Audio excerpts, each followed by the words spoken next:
I see so many players who give up on hitting it longer as they get older. And they think it's because of their strength. They think it's because of their age.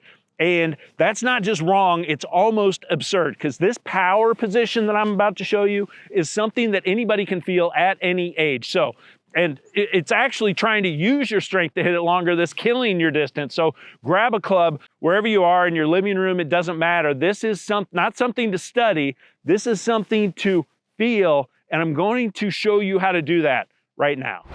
If you don't know me, I'm Craig Jones. I coached at Golf Tech. I own my own 5 Golf Tech learning centers in Phoenix and Tucson. I've been teaching face first golf online, and I am obsessed with distance off the tee as I get older here. I've got a 13-year-old son who's a good competitive player who I'm trying to keep up with. This is him hitting it 240. I can't move like he can, but I can make some moves that help me try to keep up with him. And that's what I'm obsessed with. That's why I'm putting this stuff out 2 or 3 times a week. So if you are as obsessed with distance as I am, you're not going to want to miss it. So subscribe and enable those alerts.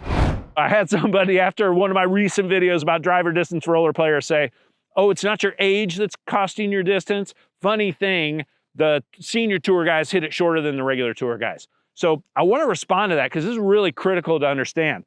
So if the pros, they all swing from the inside and get this, what I call the effortless power forearm rollover release. They all do that, right? So if you already have a really efficient move, of course, being younger and swinging with more speed is going to create more distance. But the vast majority of players are making that over the top move to that chicken wing move. Club lags back behind here instead of getting that powerful forearm rollover whip. And that's where all the power comes from. So that is why you can, if you can learn to swing from the inside and get that whip, you can hit it longer even as you get older, even if you can't swing it as fast. This whip, here's a great way to feel it. Take your driver, flip it over, okay? Or this could be an alignment stick too, it doesn't matter. But the whip position, you can really feel the speed just with a tiny little motion right here. And what I want you to do is just hinge the club to 90 degrees right here, okay? Good 90. You could even go maybe a little bit past 90. Hands don't have to be high. They can be right here about hip height. Then we're going to go over to 90 right here, okay? That is the whip. So the not whip move is this to this, right? There's no whip right here. This elbow stays up. That's going to be traveling really slowly right here. Now, imagine that it's the exact same frame of your swing, but instead you're here. What does that mean for your speed? This is the most important piece of this to understand.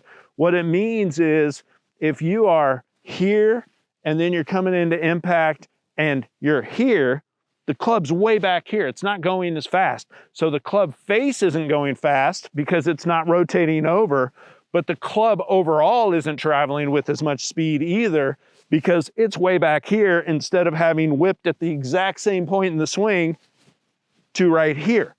So if it's here at the same point in the swing, it's obviously traveling faster. And that's how you feel this. You just go here, here, and just here, here, and just feel and hear that. And that's speed right there. Here, here. My old school golf coach used to talk about speed, and what he would say was, he would always use the example of, in the old pictures of a piece of straw in a tornado that goes through a telephone pole. Have you ever seen one of those images from way back when? And he would say, that's not power, that's speed, right? And then that's how he would relate.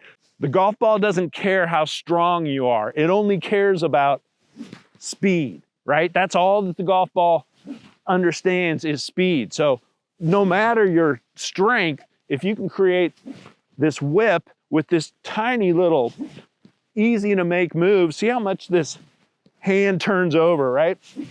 If you can create that little move right there, you can start to get the whip, you start to get the speed, and that's all that the golf ball understands.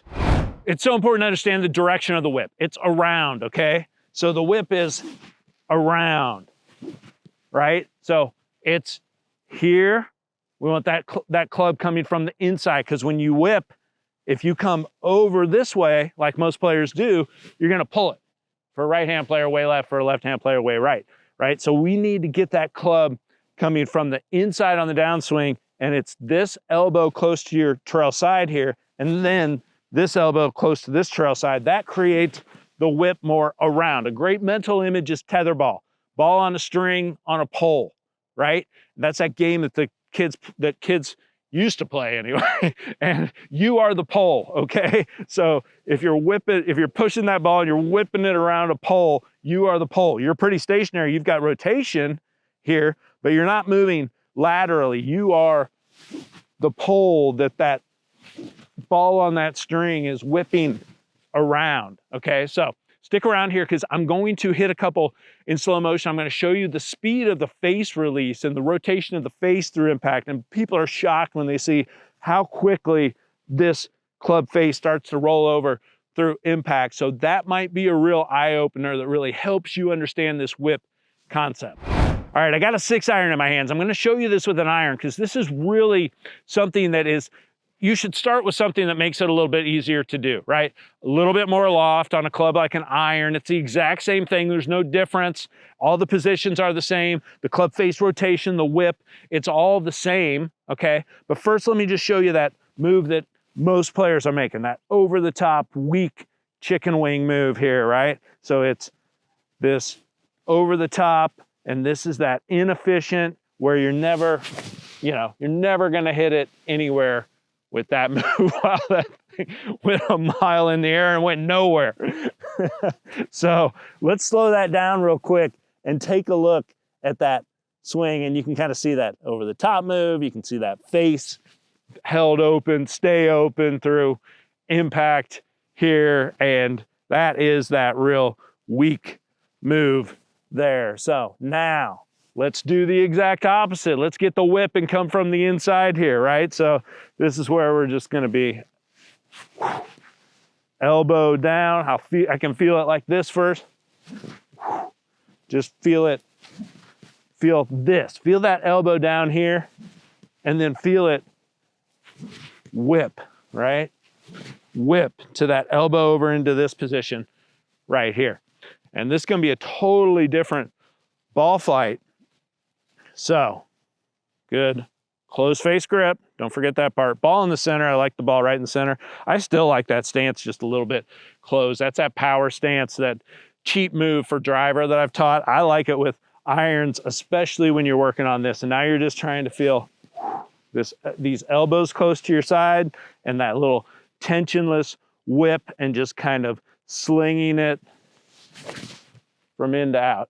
And there's a nice little draw that I can tell you went, I mean, it's got to be 40 yards further than the first one. The first one was exceptionally weak, and that was maybe a little bit of an exaggeration, but that went a good 40 yards past that first one. So let's slow that down and look at how quickly that toe of the club really whips past the heel of the club through impact. And here you can see that elbow stays kind of close to that right side on the downswing, club path coming from the inside, and look how quickly that toe of the club just whips past the heel of the club through impact. Now, one key thing to note is how those hands exit over here, and they exit this way, right? So it's not this kind of move. This is an exaggeration, of course. It's not this kind of move. It's the opposite. It's this kind of move right here. So when people see that, a lot of times they wonder, do pros swing that way? Let me show you some video from Tiger back in the day, and watch when he's hitting a draw, he's hitting an intentional draw in this swing. Watch how his hands exit here. Now look how, you can see that path coming from the inside. Look how fast that release of that toe of the club, the whip, look how fast that toe passes the heel. Now watch the hands exit right here, and you can see how those hands kind of exit low and left with a fully released club face. All right, so that first one there, I made kind of a full swing, right? Which you probably should start with smaller, slower swings when you first start working on this.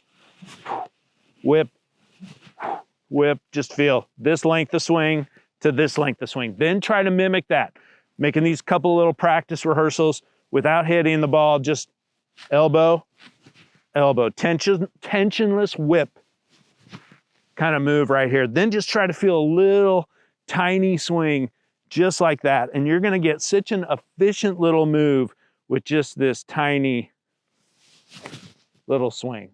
And there we get it moving right to left a little bit of a hot one right there. And that's kind of what you want, right? You just kind of, it's the opposite of what most players are struggling with, which is that over the top, holding the face open. We're exaggerating the opposite and getting that club path coming from the inside, getting the face a little bit close to the path, getting that little draw. That is efficiency. We're starting to really work on the whip. So that is how you start to build these skills. It's the same thing with driver. I got a ton of videos on driver. I thought I'd just swing an iron in this one, but I'll link to another video with iron or with driver where I talk about this if you want to go to that one right now. And if you want to get started with some free lessons, go to facefirstgolf.com, hit like, hit subscribe, enable those alerts. You don't want to miss anything.